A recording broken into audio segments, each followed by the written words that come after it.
Hey, everybody. We've got a great one today, for a change. Michael Wolff is my guest, and he's talking about his third book, chronicling Donald Trump in the Oval Office. And the fact that this is his third book on the Trump presidency says a lot, because the first two books were scathing, and yet Trump keeps giving Wolff access. And in each book, Wolff talks extensively with people working inside the White House, aides who are dealing with the president all the time, and the stories they tell, which are corroborated by other aides who are in the room, are really devastating. They're just awful, and they're hilarious. And yet Trump continues to give Wolff this access and sits down with him, and it's part of his insanity. He just thinks that he can charm and convince anyone, even people who've just written horrible things about him a week ago. He just is going like, and Wolff sits down with him at the end of this at Mar-a-Lago. This is after he's ex-president now. And Trump sits down with him, and it's crazy. All that chapter is quoting him. I won by the largest margin in history. It was a landslide. The book is named Landslide. You know what? I've read a lot of books on Trump. This one is both hilarious and unbelievably disturbing. I think you'll be fascinated by this portrait of Donald Trump. So, this one is going to be odd and abnormal for a change. Abnormal for a change? You've never heard me say that. I just want to mention the incredibly disturbing decision by the Supreme Court in their shadow docket. This was a 5-4 decision to uphold a Texas law banning abortion in the state after 6 weeks after conception. That is unconstitutional. Roe v. Wade gives women the right to make this decision till the fetus is viable, what they consider viable. This overturns Roe. And the court, specifically Thomas, Alito, Gorsuch, Kavanaugh, and Coney Barrett, made the decision to overturn this nearly 50-year-old ruling with no briefs, no arguments before the court, no questions, no discussion. This is unheard of. Now, remember Susan Collins? She said that she had his assurance that Roe v. Wade was settled law. Now, that technically means that lower courts have to observe stare decisis. They have to observe the decision that the Supreme Court had made. But as a member of the Supreme Court, he could go a different way. But the implication of him saying to her, it's settled law, when you're having your meeting with a U.S. senator who's going to vote on your confirmation, that means it would take a lot for me to overturn stare decisis, to overturn settled law. Assuring a supposedly pro-choice senator that it's settled law doesn't mean, I'll reverse it at the drop of a hat. But of course, he was playing her. And anyone who had any brains at all at the time was saying, well, you can't trust that. You're being played. No, I'm not, said Collins. Well, she was playing the people of Maine. He said it was settled law. I made sure for the women of Maine that I had his assurance. This is a disgrace all around. I'm a little worried that Alito, Thomas, Gorsuch, Kavanaugh, and Coney Barrett are going to reverse Brown v. Board very soon in the shadow docket. And then probably Dred Scott. Okay. Well, we've got a great one today with Michael Wolff on just how crazy and weird our last president was and is and remains, I think you'll be fascinated, for a change.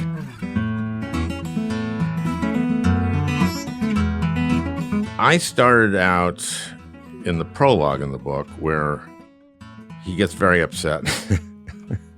This is Trump. Gets very upset about a spelling error in a document.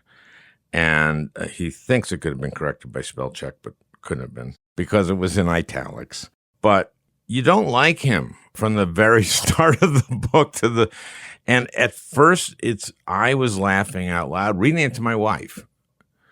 And then at the end, I was just deeply, deeply depressed that we let this man anywhere near the Oval Office and that the President of the United States was this out of the norm in terms of human beings. Am I wrong to have taken it? No, I would say that that's a fairly accurate summation. No, I mean, it's extraordinary. And the kind of thing that I hope to leave readers with is that this is inexplicable. I mean, how did this happen? This man, it's not as if this man is just a conservative who we don't like, or is mendacious in a way that we've come to expect politicians to be, even more mendacious than we've come to expect them to be. It's that this man is totally off of his rocker. And you know what? That is like, when you say that, there has a lightness to it, because off his rocker sounds like grandpa's off his rocker.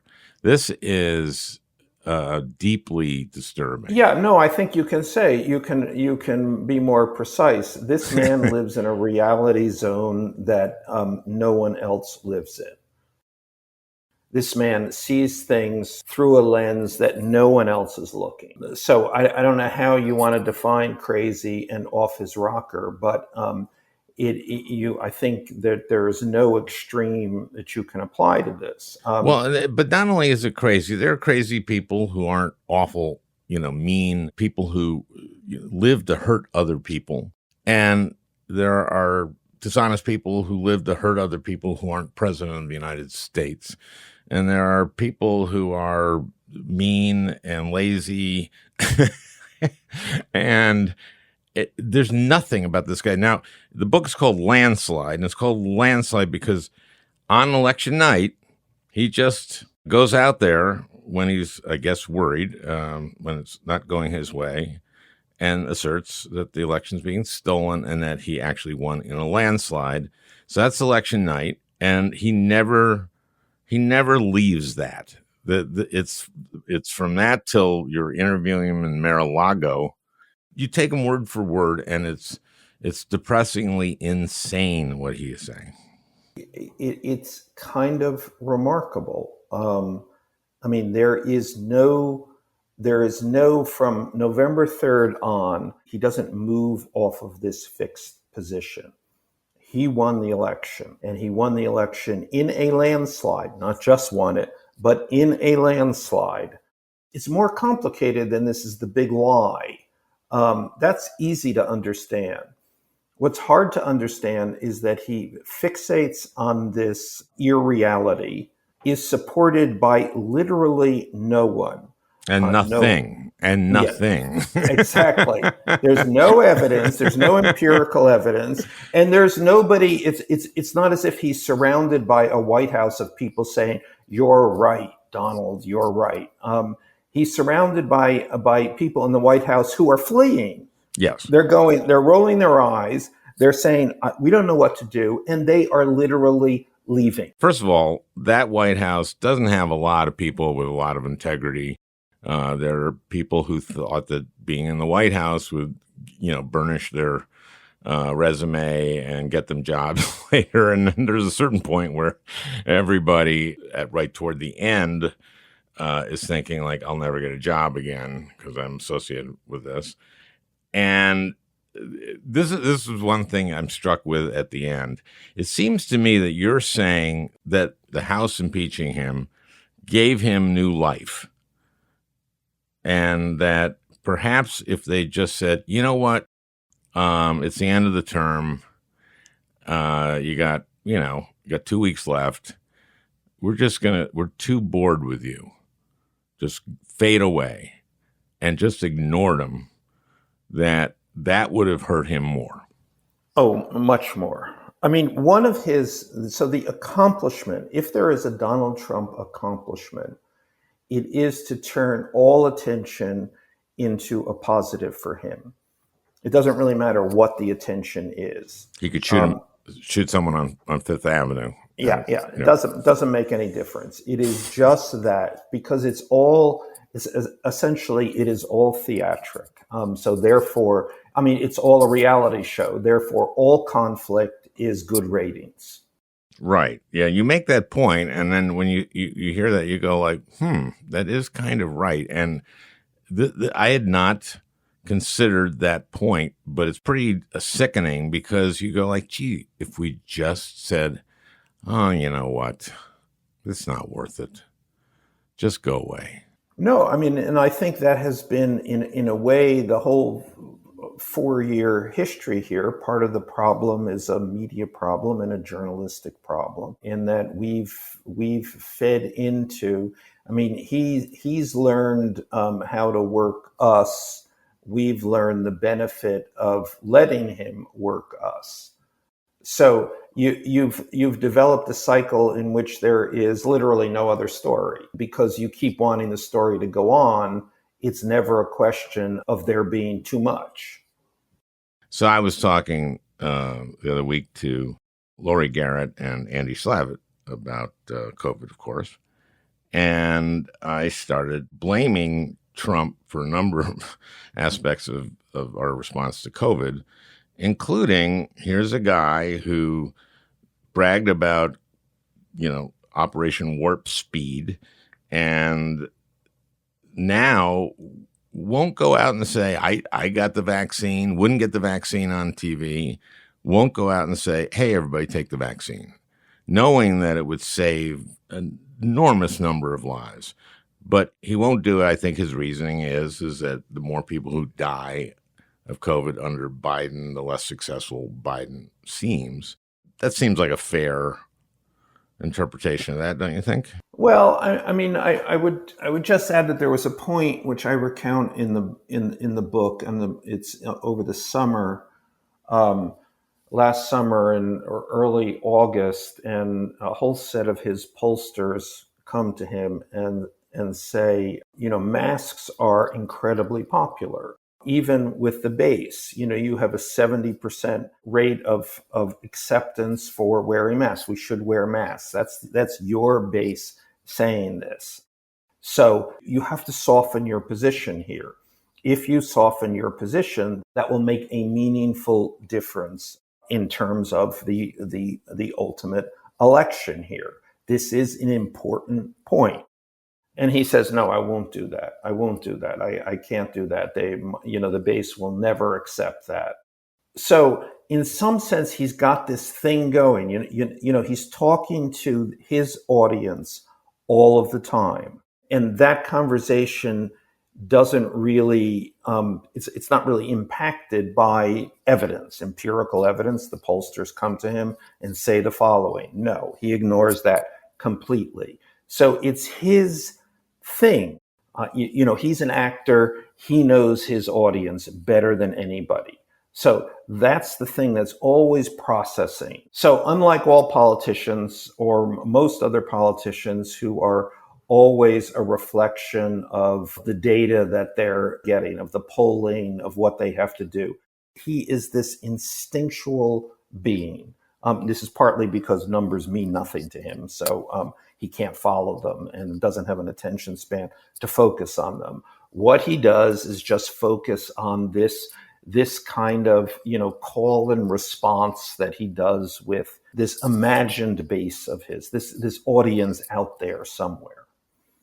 Might he have been right that even though 70% of his, quote, base was from wearing masks, that the 30% he was that were not for it were kind of the people in his gut who he thinks are the most loyal? Well, he certainly came awfully close to winning an election that, by any logic, he could not possibly have won. I've been saying that a malignant narcissist of merely average intelligence would have understand that actually handling COVID and doing it well would have gotten him reelected. But he did not understand that and kind of backed into it one way by saying it's all under control, it's going to disappear. and he kind of never wanted to back off that because of why was that? I mean, just remember, the other fact is that he has no problem solving capabilities. He essentially has no executive function. Oh, yeah. This is the worst man who could be president. He's the opposite in every way of who you want to be president. He watches Fox. That's his zeitgeist. And he cannot absorb information. He's bored by information. He's bored. If anyone briefs him, you say, basically, his attention wanders. This is the opposite of what you think of when you think of a president, of any executive, but especially of a president of the United States. I mean, compare like Nixon. Okay, he got impeached or was about to be impeached and left. Nixon could read and could absorb stuff and wrote about foreign policy and allowed a lot of great stuff to happen, right? Well, Nixon knew how to do the job. I mean, he might have been, a son of a bitch and a crook on top of that, but nevertheless, the basics of the job he had mastered. I mean, when I did my first book, Fire and Fury, I remember it about 4 months into the administration, and remember, Trump didn't know anybody in politics, so everybody who came into the White House with him, they didn't know him either. So a lot of them were somebody knew, right? Yes, exactly. Yeah. We don't allow anyone in here who nobody don't know. Exactly. I mean, they allowed me into the middle of this, so this made no sense. Not only that, but after this is your third book on him. All of them in sort of this line. He's still believes that he can that there's some benefit to him of meeting with you, and you meet with him in Mar-a-Lago, and all you do is quote him, and it's insane what he is saying. Insane. So about 4 months in, everybody started, and I'm asking, give me the lowdown. What's going on here? How does he? And almost everybody in their own way said the following, that it was incredibly difficult to get information to him. For one thing, because he didn't read. I mean, he didn't read anything. It was like 100% no reading. So you couldn't put anything in writing. And then they would say, that's obviously a major problem, but it's compounded by the fact that he doesn't listen either. Yeah, you're kind of, I think everyone should just that's a good soundbite. He doesn't read. He also doesn't listen. It has to be visual. So you have to, yes. Okay. You have to retail everything through television. Mm-hmm. So that's eyes and ears. That's ears too. You got to call up Tucker Carlson and get him to say something. Or Sean Hannity, who appears to be one of the slavishly hangers on. But speaking of slavish hangers on, so there, as you say, there's this constant attrition of people who finally can't take it anymore and just leave. And he's left with the dregs. And Rudy Giuliani being the dreg. I want you to talk about some of the highlights of this, because pretty much every page or two, there is a unbelievably disturbing or hilarious highlight. So I gave up. So but of course we have Powell that press conference where she comes in, and that's the press conference where Rudy's hair dye is streaking down his cheeks. And, a lot of people remark on that, like, this is a really important press conference, and this hair dye is going down his cheeks, and people go, isn't it, that's amazing. And what people don't mention is, I believe that's the first time in history that someone's hair dye streaked down their cheeks in a press conference. I've never seen it. No one remarks on that. It's like, oh yeah, wasn't that, what a funny thing that happened to Rudy. It's the only time I've ever seen it in my life. Totally. And it happens in a really important press conference. And it's curious that it happens, the person that it happens to is Rudy Giuliani. That's kind of perfect. Yeah. See, I thought he had no gray. I thought that he was just I thought he was much younger than, because he takes care of his body. Yeah. And even Trump understands that Rudy is a problem. Trump goes around saying, he's drunk all the time. He's drinking a lot. And he's always falling asleep. And there is a number of references to flatulence. Totally. Rudy is always clearing the room. But nevertheless, Rudy is the only person who will say what Trump wants to hear. Therefore, he's the president's lawyer. And let's remember that Rudy hasn't practiced law in decades. No matter. Did you talk to Mark Elias for this book? I didn't. Not that I didn't try. Because there's stuff in this that I find hilarious with Giuliani that Mark has talked about on this podcast, and one of them is this is in Pennsylvania, and they're charging fraud in their case, and to charge fraud, you have to prove certain stuff that there's fraud. For example, you have to show proof. And you have to look at the case with a certain level of scrutiny, right? It has to survive a certain level of scrutiny. And he asks Rudy, what level of scrutiny do you want? And he just doesn't. You say he hadn't practiced law in a long time. And he just goes, the regular. And then he goes to say, okay, we're actually not claiming fraud because the other guys in the White House had in fact taken that out of the brief precisely for that reason. Because it couldn't survive higher scrutiny because there was nothing there. And you get in trouble when you claim fraud and the evidence isn't there. So Rudy says, well, actually, we're not claiming fraud. Therefore, we don't need to justify our fraud claim on a higher scrutiny, even though we still say it's fraud. I mean, the judge was left going, what just happened here? When Mark has talked about the legal wrangling and all this, and he won every case except one, and that was the one loss he had was that to cure a ballot, an absentee ballot, and curing means that your absentee ballot is rejected and you can go and prove, no, that's my signature or whatever. That to cure it, instead of the 9 days that Pennsylvania had given people, they argued, the Trump side, that you could only get 6. That was their victory. 65 cases or something. That was the one they won. And every other one was, you have judges in there going like, excoriating them. And then Rudy would come out and say, this loss is a great victory for us because it gets us closer to the Supreme Court. And clearly, and he would tell Trump this, clearly the Supreme Court is going to decide in our favor.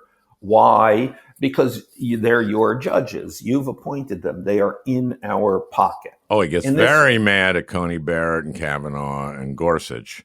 Totally. He cannot believe in the end that his judges, the people who he appointed, he did something for them, quid pro quo, that they would not do something for him. It's inconceivable to him that people could function like this.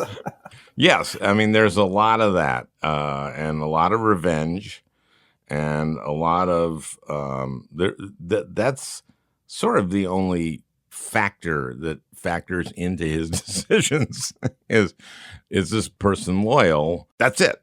That's it. And then, of course, now he hates Kavanaugh. He badmouths anybody who's crossed him. Totally. And anybody, Mike Pence, the lapdog. Has there ever been a vice president like this? Yeah. Mike Pence had to be embarrassed for the entire 4 years. And then finally he just, okay, do I actually just do what I'm supposed to do and accept the certification of the election? Or do I take a unbelievably undemocratic, fascist move here and change history for toward the dark? But even that, let's even say, okay, I'm inclined to do that. There was just literally no way to do that. What would you actually do? How would that work mechanically? How would that work? I am the Vice President of the United States, and it is I assert my constitutional right to reject the certification of Arizona, Pennsylvania, Nevada, Georgia, and Wisconsin. Right, but you don't hold a majority in the Senate at this point, so it's not going to work in every possible way. Forgetting the fact, or along with the fact. Then at least he could say to Trump, "I tried." Yes, I guess. What's funny is he's come back and spoken at, I don't know, CPAC and other things and gone like, I still support Donald Trump because Trump is the party still, which is shocking, but actually makes complete sense, I guess. And his hold over them. And of course, that's what keeps him going, is that he has that hold over the party. And partly it's that's interesting thing, because no one supports Donald Trump in the Republican Party in the privacy of their own homes and offices. It is just this public bow. You are forced to make this public bow. And then you go back and then you say, oh my God, the guy is such a incompetent and fuck off. No, I had a lot of my Republican colleagues in the Senate who said that early on, would it verbalize that to me, and then they stopped. And of course, Lindsey did the 180 at some point and stuck with it. Right. Well, they didn't stop with me, partly because, I'm, reasonably reliable to keep something off the record. And basically they want to tell you, this is crazy. We're caught in this circumstance that we can't get out of. Yeah, you still have the same sources, presumably, or a lot of the same sources on the third book that you had on the first book, I guess, although there's a lot of turnover. Yeah, there's never been a point in which someone has said, you really got this wrong. Yeah. It seems like that there's just probably, you just had to say to yourself, this is unbelievable, but I'll leave it out because I have to leave some stuff out. Otherwise, it's the history of the Third Reich. I mean, it becomes a multi-volume. Well, you have a multi-volume book, don't you? But I mean, it's which leads me to something, because there's no moment in this where he acts human, where he where you aren't aghast at him. Did you leave that out? Was there a moment where he comforted someone in a sincere way, where he was really like a great grandfather, where he showed real affection to anybody where he... The answer is no, by the way. Okay. I wanted to go longer so that the no was more powerful. I just wanted to go on and on until you went no. That's the sense you get, but there's nothing. There's nothing like, come over here. I don't know the grandkids' names, but he comes over and go, how you doing? What's going on in school? No. No. I mean, that's the sense you get is, how did this country end up with possibly the worst person, not just in the country, but maybe in the world? Possibly in all history. It is remarkable. I mean, left to his devices, had he won, and he almost won. He almost won, which is also something inconceivable. I mean, this was literally the worst presidential campaign that anyone has ever run. I mean, 10 weeks out, they find out they're $200 million in the hole. They go into the final weeks of the campaign being outspent by the challenger 3-1. This has never happened. Did Pascal, is that how you pronounce his name? Pascal, yeah. Yeah. Did he steal money? Were people stealing money? Yeah, well, Trump went around saying Brad stole all the money. But yeah, I mean, that must mean it's true if Trump asserts it. Yeah, of course. But somehow there was a hemorrhage of money out of this campaign. It was also the case, Trump likes big numbers. So he liked to hear that they were raising more money than any campaign in the history of campaigns. And Trump is a top line guy and not a bottom line guy, so that they would spend, $2 to make $1, and that would make the burn rate on fundraising was, yes. Even though they would trick people into giving money, they wouldn't tell them. Even so, yes, yeah. They would spend a lot of money to trick those people. So now, what's your assessment? Is he running? He is. Oh, of course, he's running. Mm-hmm. What else does he have to do? Yeah. I mean, it's a great gig running for president. I mean, he's been doing this since the 80s, basically. But I'm assuming that part of the money that comes in that people are told is going to a future Trump campaign is going to him personally. Is that the case? Do you know this? Yeah. I mean, all of this supports whatever he's doing, which is running for president. So he's but I mean, like living expenses, like living large the way he likes to live. I don't. How they're bookkeeping that, I don't know. I mean, but the living thing is also interesting, that he lives in this country club. Literally, you walk in. This is like an old-fashioned country club. There are poster boards saying, prime ribs night, or Asian night, or Italian night with an accordion player. So so he's like at a resort, and it's his golf resort, and he's kind of the host. Yeah, and he's greeting everybody. Hope you had a great meal. Hope you're going to come back soon. I had in my time in New York when I was doing SNL, and then also I stayed there till my kids were old enough to go to college and stuff. I must have been in a room with him, I don't know, 5, 6, 7 times. And every time I saw him, I just went, nope, not interested. and I just went to the other side of the room. I mean, it just didn't engage him. And the only time I actually bothered to do anything was when The Sopranos was really hot.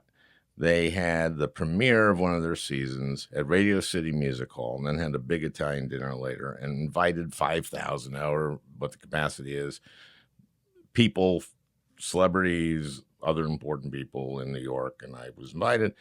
And he was sitting directly in front of me. And before the lights went out, and Franny, my wife, was sitting next to me, and I surprised her too. And I just, as loud as I could, said, "That is the worst comb over I've ever seen." He turned around, about ready to blast me, and he looked and he saw it was me, and he went, "Not worth it." And then, and Franny was very surprised, but she knew me. But that was my one. And then when I was in the Senate and he was there, when he did the first joint session of Congress, I had been there, of course, for Obama. Every time Obama gave a State of the Union speech, I was in awe. I'm in that chamber. Everybody in the government is there. The Joint Chiefs are there. The Supreme Court is there. The ambassadors are there. Every member of the cabinet but one is there. The Senate is there. The House is there. The galleries are full. It's just awe-inspiring.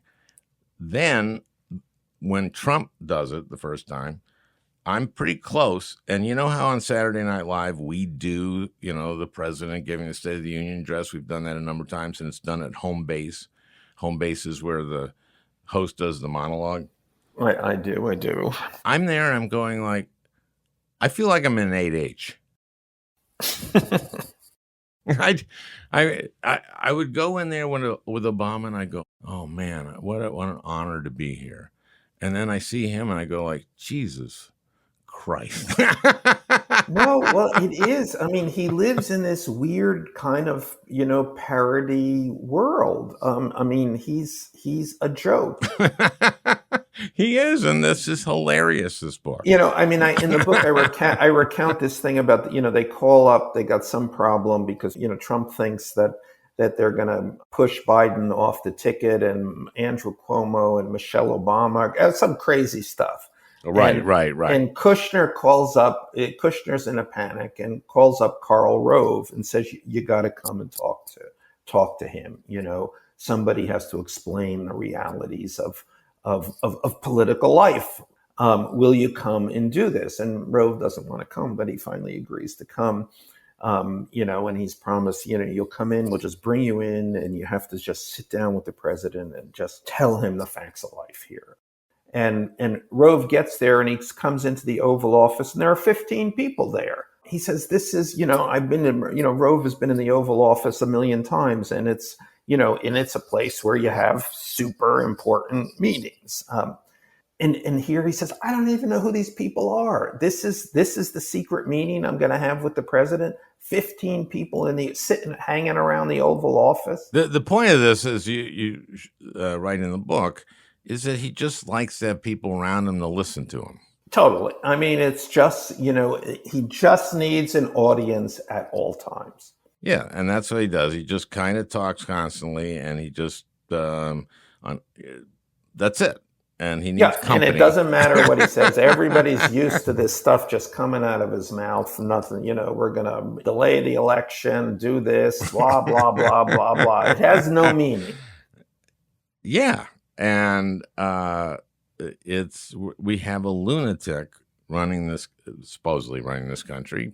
Fortunately and unfortunately, he wasn't. I just wish that he had understood that if he had taken some responsibility for addressing COVID, we might have prevented a lot of deaths. Totally, but that's inconceivable. I mean, if you spend 5 minutes talking to him, that there's a whole,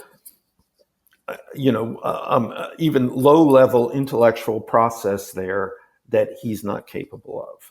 Taking responsibility is actually an intellectual process. In his, it's the COVID thing is like people are talking about COVID and not about me.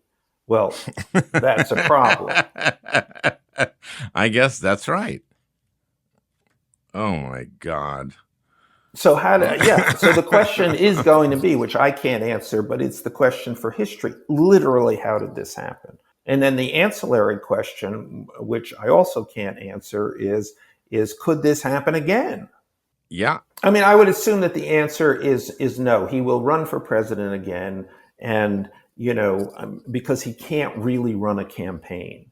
It won't happen. I mean, unless the Democrats are suicidal. Yeah, we kind of can't allow that to happen, but you don't know what things will be like in 24. You just don't.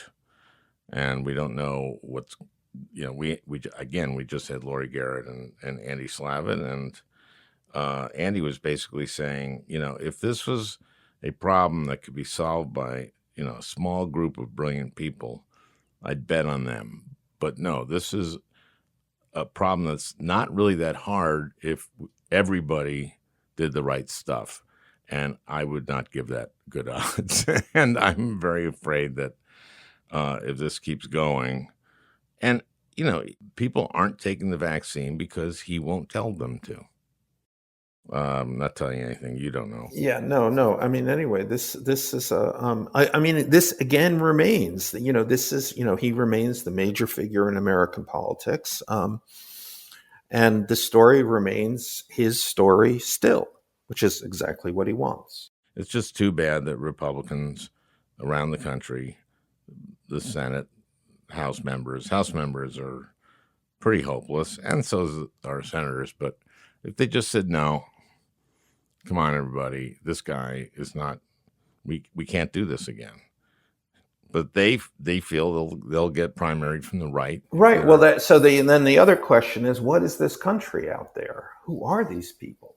How did this happen? Well, it's disinformation.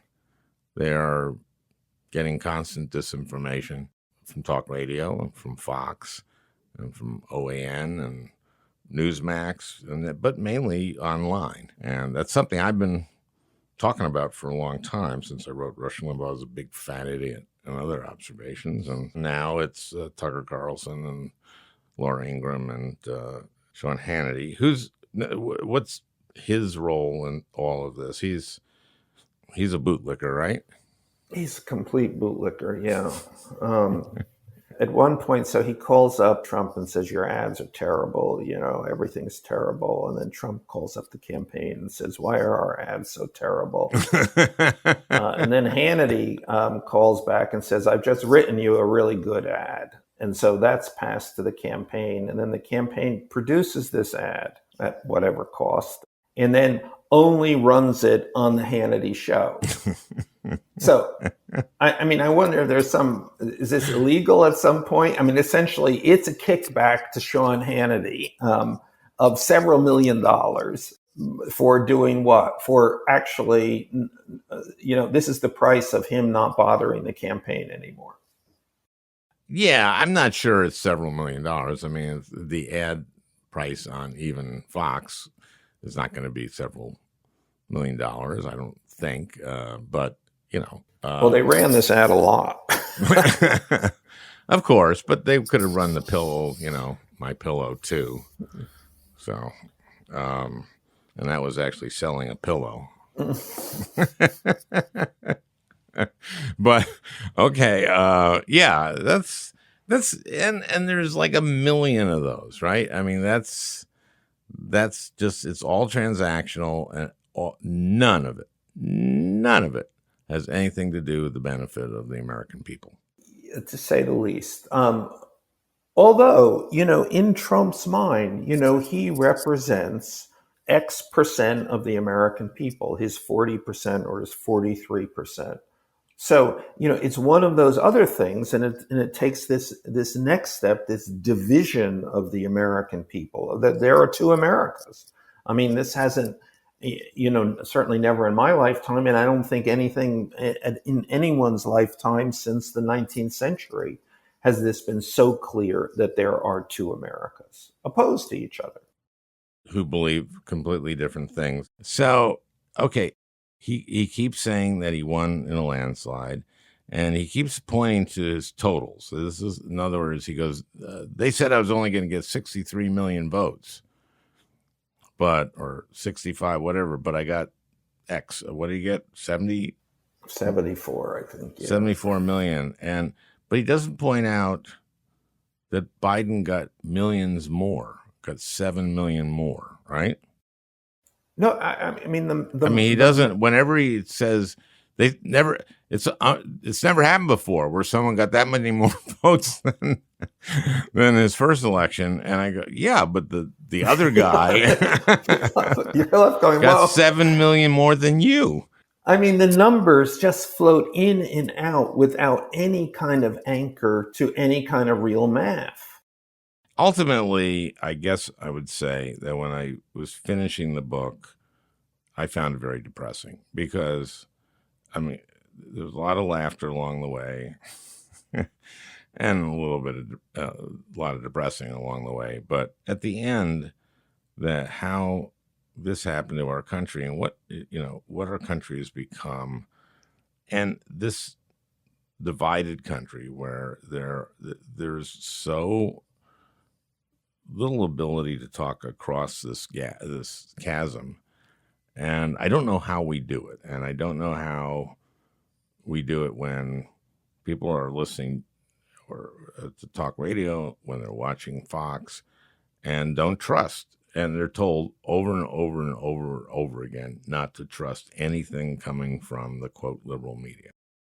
Yeah, I don't. I don't expect you to answer that, but yeah, I'm without a response here because I literally have no idea. Having seen this as close as I've seen this, and realize that it is we're beyond, shit show into utter absurdity, and not having people understand that, actually having a good part of the country see the exact opposite of this, to see apparently some logic in this absurdity, is I just throw up my hands. Well, their logic is the elites have controlled the country, and we got to get them out and have somebody who really represents me.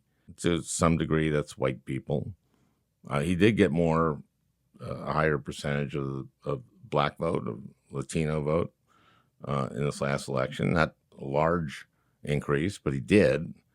So that's a little bit hard for me to fathom. No. I mean, I can perfectly understand that argument. I just can't understand that Donald Trump is the beneficiary of that argument. Donald Trump, I mean, he opens his mouth. I mean, he can't stay on point for 3 seconds.